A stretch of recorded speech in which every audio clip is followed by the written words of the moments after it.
The way to get to know Midtown is on foot. That's the way you can drink it all in. The people, the places, the architecture, or better yet, do like Bruce Robertson did. Move there. He did 22 years ago, and he's very glad he did. I think we're pretty happy with the way it's going here, and it's going to change more and more and more. Originally, Midtown wasn't Midtown at all. It wasn't even in town. It was actually the suburbs, a wealthy area full of beautiful homes. Some of those old homes still exist. True, some are showing their age, but in your mind's eye, you can still see how they may have looked back in their glory days. Back then, this was considered part of Montrose. It didn't start being called Midtown until the city expanded. In the early 1970s, as the Vietnam War wound down, Vietnamese immigrants flocked to Midtown.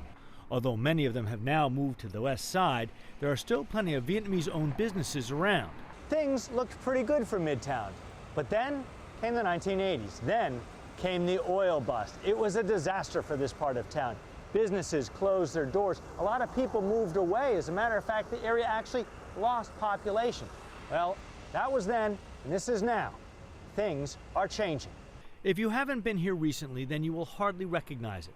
The place has experienced a building boom. New restaurants, bars, and apartment buildings. The area has gone from being a place not to go to the place to be. And Robertson credits light rail.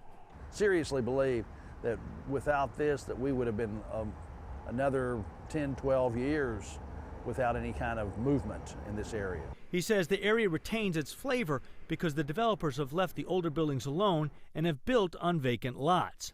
And speaking of flavor, the Breakfast Club's owner, Marcus Davis, grew up here, and he opened his business here because he knew the area was poised to make a comeback. He knew these apartment buildings were coming. To lure investors, I wrote it into my plan. Now they're here. They're 15 years late, but they're here today, and we're happy about it. In the past, Houston has neighborhoods that blow up and then fizzle out. So is this a flash in the pan, or does Midtown have staying power? Stick around and find out. John Donnelly, Fox 26 News.